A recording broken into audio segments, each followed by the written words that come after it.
400 qoys ayaa deeq raashin afurin ah oo bisil looga qaybiyay dadka danta yar oo aan heli karin inay iska bixiyaan afurka ayaa waxaa jimciyada gargaarka sadaaqa ugu qaybisay deegaanka Jaziira ee gobolka Shabeellaha Hoose waxaana kharashka afurinta soo bixiyay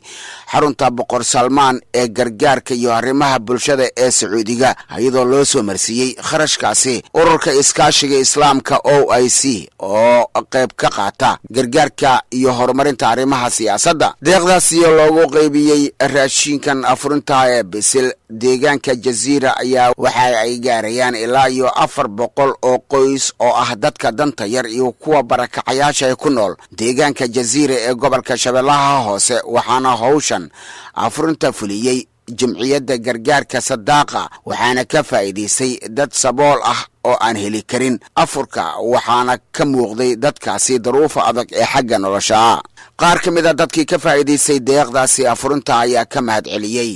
maamulaha jimciyada gargaarka ee sadaaqa Cabdinaasir Axmed ayaa ka warbixiyay howlahan gargaarka afurinta iyo dadka ay ugu talagaleen wuxuuna sheegay in howlahan afurinta ay gaarsiin doonaan dad gaaraya 4000 oo qoys iyagoo ka qaybin doona guud ahaan gobolada dalka iyo caasimadda magaalada Muqdisho dadka danyarta ah ee ku nool deegaanka Jaziira waxa Soomaaliyeed ku deeqay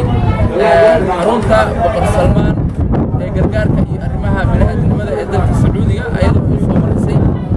ururka iskaashiga islaamka OIC tacaawun al-islaami OIC waxa fulinta leh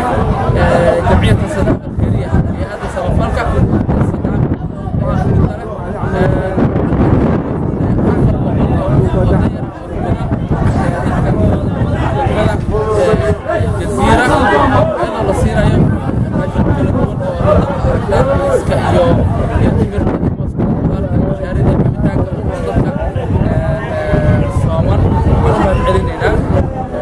nabadoon Maxamed Weli Nuur Cabdi oo kamid ah dadka deegaanka Jaziira ayaa ka mahad celiyay deeqda afurinta ah oo ay soo gaarsiiyeen jimciyada sadaaqa wuxuuna tilmaamay inay timid xilli dadku ay u baahnaayeen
waxaa xiliyadan oo kale marka la gaaro bisha barakeysan ee Ramadaan deeqo raashin bisil iyo kuwa cayrin ah soo gaarsiiyaan hay'adaha gargaarka dadka danta yar ee ku nool gobolada dalka iyo caasimadda magaalada Muqdisho waxaana deeqahaasi badanaaba ay ka timaadaa Boqor Salmaan iyadoo ururka iskaashiga islaamka OIC iyo jimciyada gargaarka sadaaqa ay qayb weyn ka qaataan sidii ay u caawin lahaayeen dadka tabaalaysan ee aan heli karin xilligan afurka bisha barakeysan ee Ramadaan Muuse Cismaan Abtow telefishinka qaranka Soomaaliyeed Muqdisho.